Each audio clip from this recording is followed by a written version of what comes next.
Proclamato stamani il neosindaco di Agrigento, il dottor Franco Miccichè, la cerimonia è avvenuta verso le ore 11 presso l'ufficio elettorale sito alla procura del Tribunale di Agrigento, dove gli è stata consegnata la fascia tricolore. Grande emozione, capite bene, dopo un anno di campagna elettorale sono arrivato già al traguardo e quindi oggi finalmente c'è la proclamazione ufficiale al sindaco di Agrigento. Ecco, in questi giorni ha potuto salutare, vedere un po' in giro, insomma l'abbiamo seguita indirettamente dai bar, il consenso della gente. Sì, la gente mi ferma, mi saluta, è contenta, il massimo affetto, massima stima, quindi davvero una bellissima sensazione.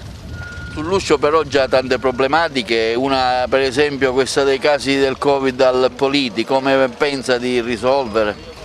Io stamattina nell'ambito delle sue competenze, ovviamente, ancora lei non si è insediato, però ecco, c'è questa emergenza. Io già stamattina contavo di andare proprio all'ASPRA, al mio Dipartimento di Prevenzione, per capire la situazione reale com'è, la situazione sanitaria e poi eventualmente prendere dei provvedimenti con delle ordinanze specifiche. Le nuove norme come le vede? Ora si parla, c'è una certa autonomia, qualcuno dice che hanno scaricato tutto sui sindaci, ma è intervenuto il Ministero degli Interni che tutto si dovrà fare anche con una certa collaborazione con la Prefettura. Si parla già di lockdown in alcune regioni, in alcune città. Ma io non parlerei di scaricare tutto ai sindaci, io penso che ci sia una sorta di collaborazione che il governo nazionale abbia voluto con i governi regionali e poi con i sindaci creare una sorta di collaborazione per muoversi in sinergia. E poi per il lockdown non sta a me deciderlo, c'è sempre, ripeto, il governo nazionale, c'è il Ministero degli Interni, il Ministero della Sanità e noi sindaci penso che dobbiamo collaborare e comunque sottostare a delle norme nazionali. Poi caso per caso, città per città, poi si vedrà sul da farsi.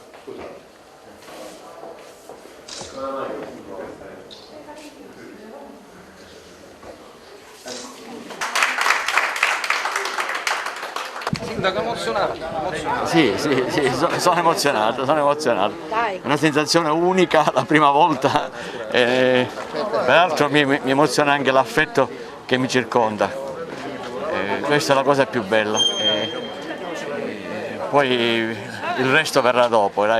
Sto andando già a Palazzo Città per salutare prima i dipendenti comunali, per salutare gli operatori. Il neosindaco era accompagnato anche dalla moglie Antonella Saieva e dalla mamma Carmela Inclima, visibilmente emozionati per il momento, quasi con le lacrime agli occhi. Io ho tanto sofferto perché capivo come si affaticava lui, però sono contenta, anche perché so che mio figlio, dopo la famiglia, dopo il lavoro, ha nel cuore Agrigento e mi auguro che possa veramente realizzare quello che lui desidera. Una raccomandazione che gli fa, come neosindaco, cosa gli raccomanda?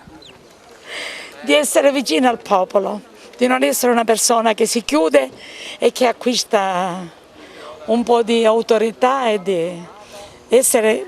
Lui per sua natura è molto modesto e molto vicino alle persone, quindi io desidero che continui questo suo modo di vivere. Moltissimo, sono emozionata, però sono contenta del successo che ha ottenuto mio marito, se lo merita, anche se sono di parte, però abbiamo visto il consenso di tutta la città.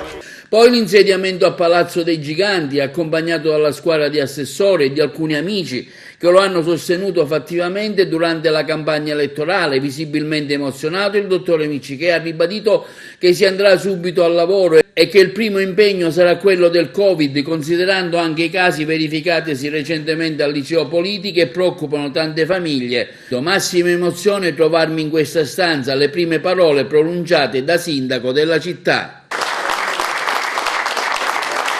Massima emozione trovarmi qui in questa stanza. Io l'ho frequentata da assessore qualche anno fa, aspettavo che entra pure Gianni e adesso mi trovo in questa stanza come primo cittadino.